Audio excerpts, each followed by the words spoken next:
السلام علیکم ورحمۃ اللہ وبرکاتہ۔ ناظرین خوش آمدید کہتے ہیں۔ ماہ رمضان کی ایک اور رات ہمیں میسر آ گئی، ایک اور دن میسر آ گیا الحمدللہ۔ کیو ٹی وی کی لائیو نشریات مستقل جاری ہیں اور ہمارا سلسلہ رہا دورہ ترجمہ قرآن کا، اور آج ہم نے اس کی تاریخ اور پس منظر کو بھی آپ کے سامنے بیان کیا۔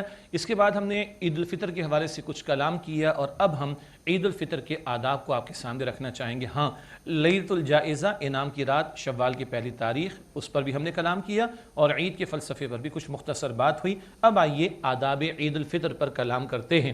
تیاریاں کر رہے ہیں نا جی، ماشاءاللہ۔ تو آئیے، مسنون تیاری کیا ہے جی؟ مسنون تیاری کیا ہے عید کی؟ نبی اکرم علیہ السلام کے مبارک طرز عمل سے جو باتیں ہمیں ملتی ہیں وہ ہم آپ کے سامنے رکھنا چاہیں گے۔ چند باتیں۔ صبح سویرے اٹھنا، کیا مطلب؟ اللہ کے نبی علیہ السلام تو تہجد کے لیے اٹھ جایا کرتے تھے، 1/3 رات، آدھی رات، 2/3 رات۔ سورہ مزمل میں ہم نے پڑھا۔ تو عید کی رات آرام بھی کیجئے بالکل، اور فضولیات سے تو بچنا ہے، یہ بات پہلے آ چکی ہے، لیکن صبح جلد بیدار ہوں۔ اور اس میں بھی ہماری گزارش یہ ہے کہ اگر تہجد کی نیت کر کے آدمی سو کر بیدار ہو، تہجد کی نماز ادا کر لے، استغفار کا اہتمام کر لے، تو نور علی نور والی بات ہوگی۔ تو یہ بھی ایک ادب ہے، صبح سویرے اٹھنا۔ نمبر 2، شریعت کے مطابق اپنی آرائش کرنا۔ یعنی یہ جو ہے نا، یہ محمد مصطفیٰ علیہ السلام کی سنت ہے، اور تمام انبیاء کی سنت ہے، سبحان اللہ۔ اور اس کائنات میں سب سے خوبصورت چہرہ کس کا ہے؟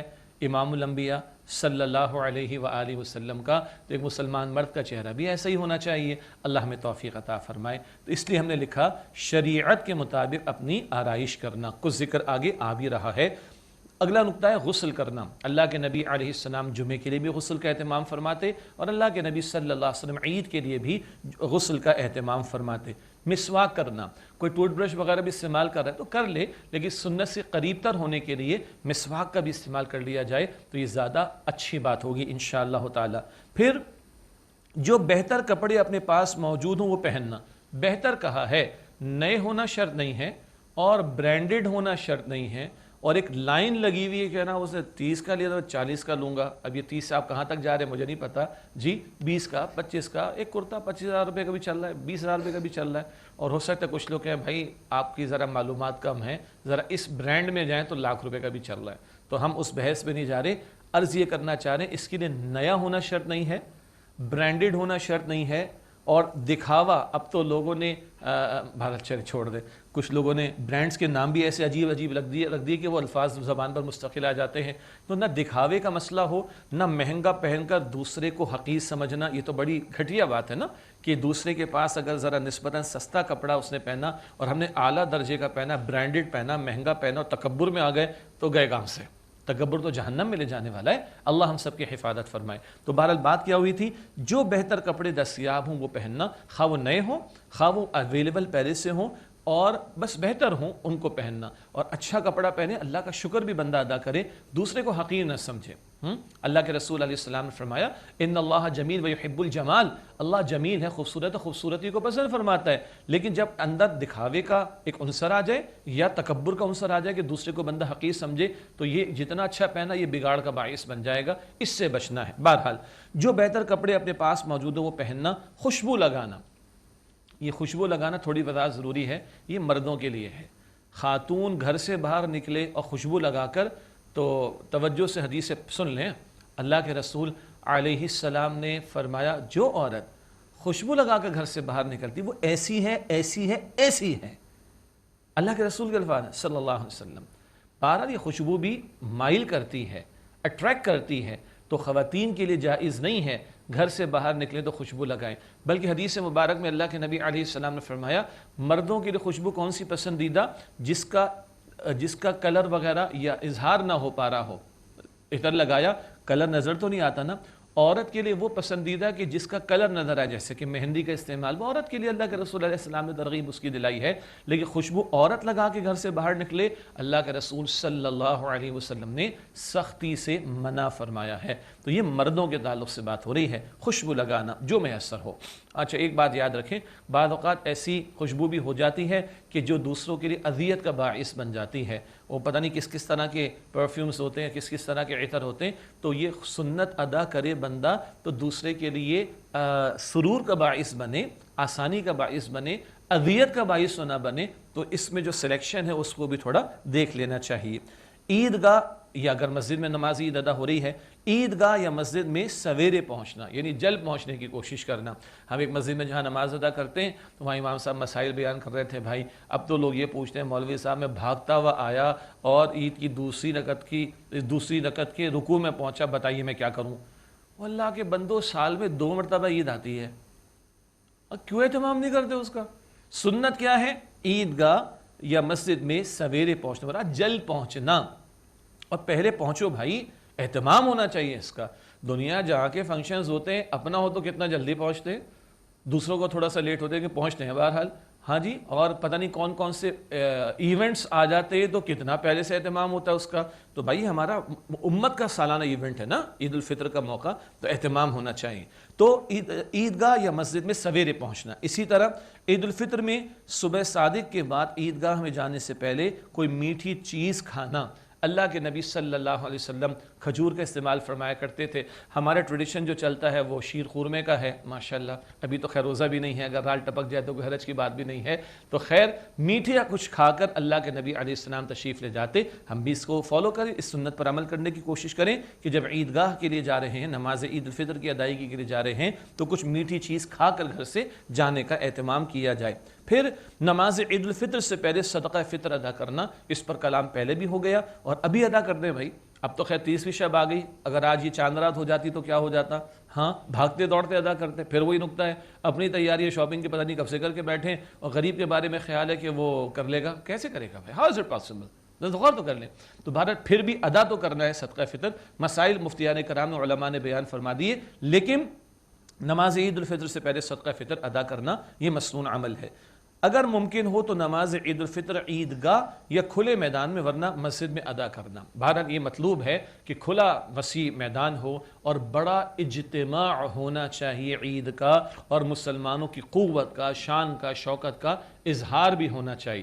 ہاں بہرحال کہیں سیکیورٹی ریزنز آ جائیں یا کہیں بڑے شہر ہوا کرتے ایڈمنسٹریٹولی معاملات آ جائیں تو مساجد میں بھی اہل علم فرماتے ہیں کہ نماز عید ادا ہو جائے گی، البتہ مسنون ہے، پسندیدہ ہے اور ریکمینڈڈ ہے کہ کھلے میدان میں، عیدگاہ میں، بڑے میدان میں، کھلے میدان میں، تو جہاں یہ پاسبل وہاں اس کا اہتمام کیا جائے، ورنہ بہرحال مساجد، لیکن بڑی مساجد یہ کوشش کی جائے، یہ نہیں کہ بس وہ 50 لوگوں کی عید ہو رہی ہے اور 20 لوگوں کی عید ہو رہی ہے، تو مناسب بات نہیں ہے نا۔ اجتماع بڑا ہونا چاہیے۔ اللہ تعالی ہمیں ہمت اور توفیق عطا فرمائے۔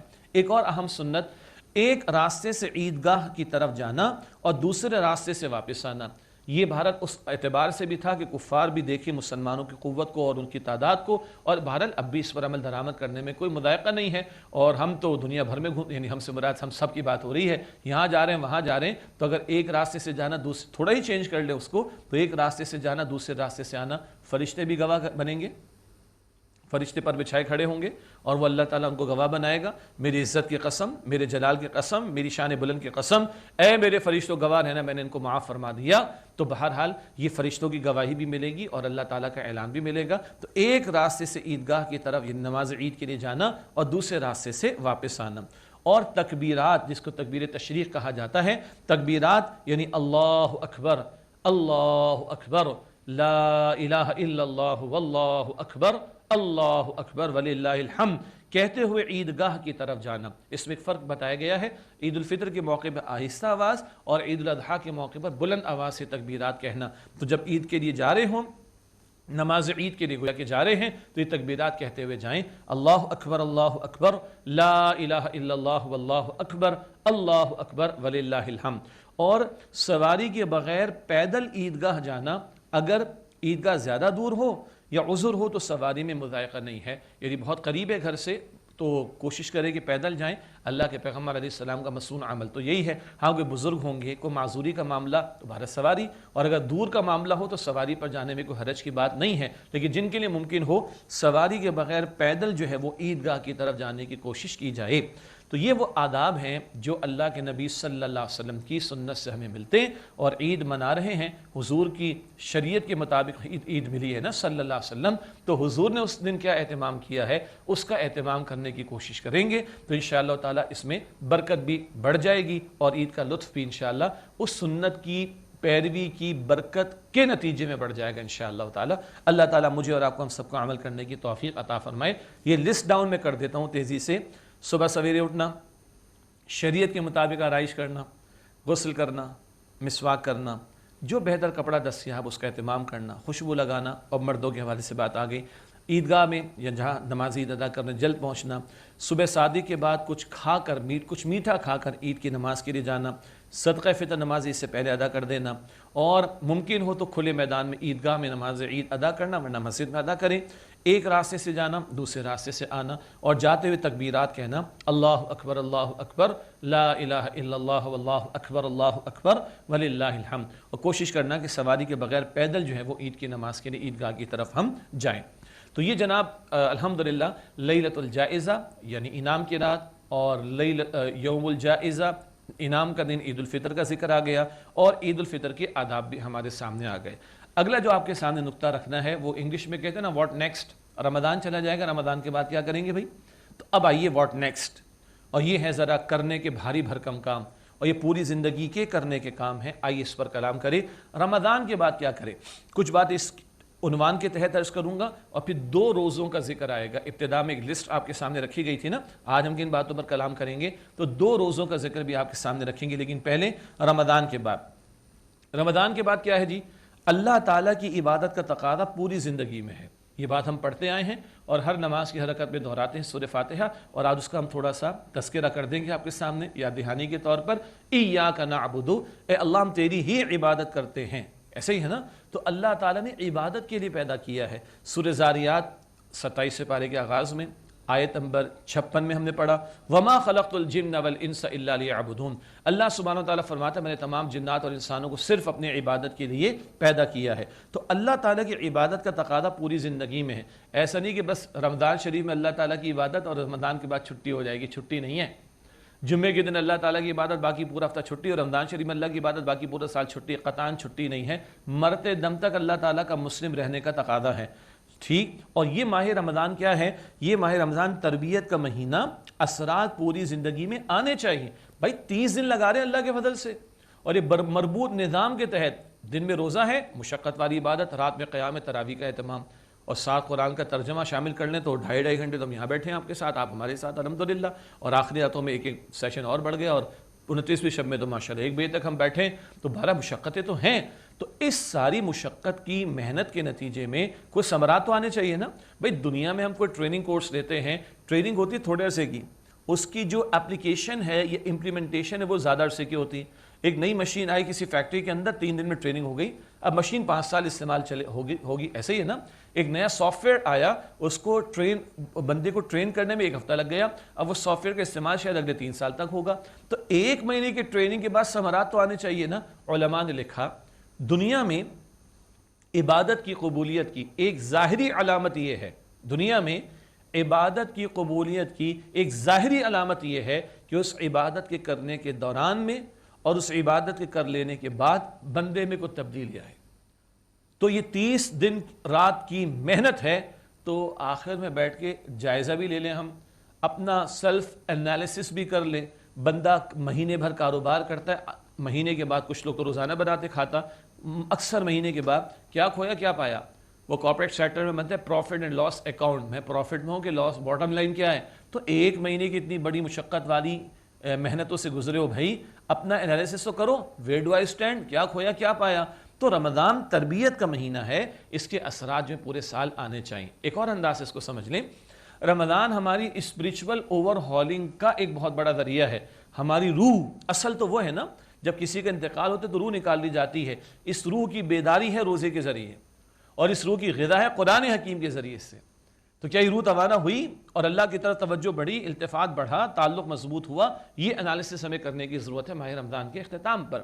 اگلا نقطہ ہے فرائض و واجبات پر عمل اور حرام امور سے اجتناب۔ یہ بات بار بار دورہ ترجمہ قرآن میں ہمارے سامنے آئی۔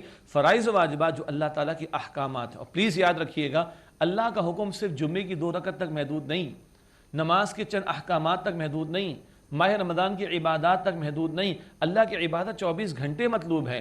تو فرائض و واجبات میں نماز، زکوٰۃ، روزہ، حج بھی شامل ہے۔ ہم تو پڑھ آئے ہیں کہ وراثت کے جو احکامات عطا ہوئے، وراثت کے جو احکامات عطا ہوئے وہ بھی فرائض میں شامل ہیں۔ اللہ اکبر۔ اسی طرح اور بہت سارے احکامات شریعت کے، اور حرام امور، چاہے وہ شراب ہے، وہ جوا ہے، وہ سود ہے، بے حیائی ہے، وہ گالم گلوچ کا معاملہ ہے، وہ غیبت کرنے کا معاملہ ہے، وعدہ خلافی کا معاملہ، خیانت کا معاملہ، رشوت کا معاملہ، ملاوٹ کا معاملہ، جائیداد ہڑپ کر جانے کا معاملہ، دغا بازی کرنے کا معاملہ، دھوکہ دینے کا معاملہ، گنتے چلے جائیے، ان سب سے بچنا ہے۔ یہ پوری زندگی کا پیکج، فرائض و واجبات پر عمل اور حرام کردہ باتوں سے اپنے آپ کو بچانے کی کوشش کرنا۔ اب ذرا بھاری باتیں آ رہی ہیں نا، اب ذرا مشکل باتیں آ رہی ہیں، اور یاد رکھیے گا اللہ کی جنت سستی نہیں ہے، اللہ کی جنت بڑی مہنگی ہے۔ حدیث میں آتا ہے، نبی اکرم علیہ السلام نے فرمایا، اللہ نے جنت کو مشقتوں سے گھیر دیا ہے، مشقتوں سے ڈھانپ دیا ہے، مشقتوں سے گزر کر جنت ملے گی۔ ماہ رمضان کو اللہ کے رسول نے کیا فرمایا صلی اللہ علیہ وسلم، وَهُوَ شَهْرُ الصَّبْرِ، جو حضور کا مشہور خطبہ ہے، خطبہ رمضان، اس میں آپ نے فرمایا وَهُوَ شَهْرُ الصَّبْرِ، یہ رمضان صبر کا مہینہ، مشقت تو ہے، پیاس لگتی ہے، بھوک لگتی ہے، بندہ اللہ کی خاطر برداشت کرتا ہے۔ اچھا، ہم مجھ سمیت تو بہت سارے لوگ ہیں نا، ٹھنڈے ماحول کے اندر بیٹھتے ہیں، گھروں میں بہت سے لوگوں کے اے سی ہیں، کب پنکھا تو چل رہا ہے، سائے میں تو ہے، کتنے لوگ سڑکوں پہ کام کر رہے ہوتے ہیں، ٹریولنگ کر رہے ہوتے ہیں، مشقتیں جھیل ہے نا۔ تو اللہ کے رسول علیہ السلام فرماتے ہیں وَهُوَ شَهْرُ الصَّبْرِ، یہ صبر کا مہینہ ہے، وَالصَّبْرُ ثَوَابُهُ الْجَنَّةُ، اور صبر کا بدلہ کیا ہے؟ وہ جنت ہے۔ تو مشقتوں سے گزر کر جو ہے وہ جنت کا حصول ہے۔ بہرحال فرائض و واجبات پر عمل اور حرام امور سے اجتناب کرنا۔ ایک بات جو میں نے درمیان میں عرض کی تھی، دنیا میں عبادت کی قبولیت کی ایک علامت یہ ہے کہ اس کے بعد بندے کے اندر تبدیلی آئے۔ کوئی ایک نقطہ میں عرض کرتا ہوں آگے، کچھ نیک اعمال کی پابندی، نوافل، تلاوت، تہجد، صدقہ اور دیگر اعمال، فرائض تو پکے پکے ادا کرنا، اس میں کوئی کمپرومائز نہیں ہے، ٹھیک ہے، لیکن تہجد کا اہتمام، تلاوت کا اہتمام، نوافل کا اہتمام، صدقہ پیش کرنے کا اہتمام، کوئی نیکی جس کو آپ اور میں مستقل اپنے عمل میں لے آئے اور اس پر گامزن ہو جائیں، تو یہ بھی ایک علامت ہوگی انشاءاللہ کہ ہمارا رمضان اللہ تعالیٰ کے ہاں قبول ہو گیا۔ اللہ تعالیٰ مجھے اور آپ کو ہم سب کو توفیق عطا فرمائے۔ ایک اور اہم پہلو، فرض نماز تو اولین تقاضا ہے، پابندی لازم ہے۔ اور آپ کا میرا امتحان کب ہے؟ چاند رات کو عشاء میں اور عید کے دن فجر میں اور بقیہ نمازوں میں بھی۔ اگر یہ 2-3 دن ہم گزار گئے اللہ کے فضل سے اور کنٹینیوشن رہی، ماہ رمضان میں تمام نمازیں با جماعت ہوئیں، الحمدللہ اکثر کی تراویح بھی ادا ہوئی، سینکڑوں نوافل ادا ہو گئے، تو اگر یہ کنٹینیوڈ ہو جائے لیلۃ الجائزہ میں بھی، عید کے دن بھی، ٹھیک، اور عید کے بقیہ ایام میں بھی، تو یہ ترتیب چلتی چلی جائے گی انشاءاللہ تعالی۔ اللہ مجھے اور آپ کو ہمت و توفیق عطا فرمائے۔ ورنہ میں نے جملہ عرض کر دیا تھا، کہیں مساجد شکایت نہ کریں اللہ سے، اللہ تیرے بندے کہاں چلے گئے؟ بڑے سجدے کیے انہوں نے پورے مہینے، اللہ تیرے بندے کہاں چلے گئے؟ تو بھائی اللہ تو اللہ ہے، وہ رمضان میں بھی معبود ہے، رمضان کے بعد بھی معبود ہے۔ جی، تو عرض کر رہا ہوں، فرض نماز تو اولین تقاضا ہے، پابندی لازم ہے، مساجد کو آباد رکھنا ہے۔ کیا مطلب؟ نمازوں کے لیے مساجد میں جا رہے ہیں، فرض نماز کے لیے بالکل ٹھیک ہے، مساجد میں جہاں قرآن پاک کا ترجمہ، تشریح کا بیان ہو، دینی مجالس ہوں، خیر کے کاموں کی مجالس ہوں، ان میں بھی شرکت کا معاملہ، یہ بات آگے بھی الگ سے آئے گی۔ ماحول نیک اگر اختیار کریں گے تو کچھ برکتیں مزید پورا سال ہمیں میسر آتی رہیں گی۔ یہ نقطہ بعد میں الگ سے بھی مجھے آپ کے سامنے عرض کرنا ہے۔ اور رمضان کے بعد کرنے کے کاموں میں ایک اور کام ہے، ماہ شوال کے 6 مسنون روزوں کا اہتمام۔ ماہ شوال کے 6 مسنون روزوں کا اہتمام، مسلم شریف کی روایت ہے، نبی اکرم صلی اللہ علیہ وسلم نے ارشاد فرمایا، جس نے ماہ رمضان کے روزوں کا اہتمام کیا اور پھر 6 یعنی 6 روزے رکھے ماہ رمضان کے بعد، وہ کان کا صیام الدہر، وہ ایسے جیسے پورے سال روزے رکھنے والا ہو۔ اللہ اکبر۔ اس کی دلیل یہ بھی ہے، قرآن پاک میں ذکر آتا ہے کہ من جاء بالحسنۃ فلہ عشر امثالھا، جو ایک نیکی لے کر آئے گا اس کے لیے 10 گنا اجر ہوگا۔ تو اگر 30 ماہ رمضان کے اور 6 شوال کے، یہ 36 ہوگے انٹو 10 کرے تو 360 سال تو پورا ہو جاتا ہے نا۔ تو جو 30 روزے رکھے، 29 یا 30 ہوں، ماہ رمضان کے روزے رکھے اور شوال کے 6 اس کے ساتھ مزید رکھ لے، وہ ایسے گویا پورے سال کے روزے رکھنے والا۔ اور اس میں کوئی ترتیب فکس نہیں ہے کہ دوسرے دن ہی شروع کرنا، بعض لوگوں کا خیال ہے ایسا نہیں ہے، پورے شوال کے مہینے میں 2 کر کے رکھ لیں، 1 رکھ لیں، 2 دن کا گیپ کر لیں، 2 رکھ لیں، 1 دن کا گیپ کر لیں، جو ترتیب چاہے بنا لیں۔ تو اس سے کیا ہوگا؟ وہ جو روزے کی حالت میں ایک روح بیدار ہوتی ہے، اللہ کی طرف توجہ رہتی ہے، اور ایک باطن کے اندر نشاط آتا ہے نیکی کی طرف رغبت بڑھتی ہے، گناہ سے کچھ نفرت ہو جاتی ہے روزے کی حالت میں، وہ کیفیات ماہ رمضان کے بعد بھی کچھ ہمیں میسر آئیں گی۔ اور پھر اللہ ہمت دے، توفیق دے تو وہ ہر پیر اور جمعرات کو اللہ کے نبی علیہ السلام روزہ رکھتے تھے، اور جو 13، 14، 15 تاریخ چاند کی ایام بیض جنہیں کہا جاتا ہے، چاند روشن ہوتے ہیں ان راتوں میں، ہر مہینے کی 13، 14، 15 تاریخ ان کے روزے رکھنا، تو یہ کچھ برکتیں ماہ رمضان میں جو روزے کے نتیجے میں میسر آتی ہیں وہ بھی کنٹینیوڈ رہیں گی انشاءاللہ تعالی۔ یہ ساری تفصیل آئی ہے رمضان کے بعد کے اعتبار سے کہ رمضان کے بعد بھی اللہ کی عبادت کا تقاضا تو پورا ہے، اور ماہ رمضان تربیت کا باعث اثرات اس کے بعد بھی آنے چاہیے۔ اب پوری زندگی فرائض و واجبات پر عمل اور حرام سے بچنا ہے، کچھ نیک اعمال کی پابندی اگر ہم کر لیں اور اس میں لگ جائیں تو امید اللہ کی ذات سے کہ ہمارا رمضان اللہ کے قبول ہو جائے گا۔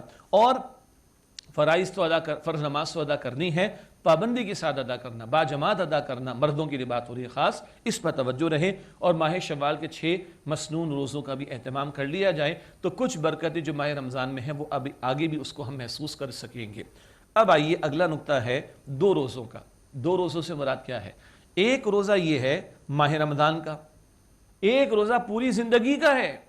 جی، یہ ماہ رمضان کا روزہ صبح صادق کو شروع ہوا اور غروب آفتاب پر ختم، تو ماہ رمضان کے روزے میں ہم نے کچھ چھوڑ دیا، وہ ہے حلال، اب پوری زندگی حرام کو چھوڑنا ہے۔ سبحان اللہ، یہ ہیں 2 روزے، ایک روزہ مختصر، ایک روزہ پوری زندگی کا، ایک روزہ فرض رمضان کا اور ایک روزہ پوری زندگی کا۔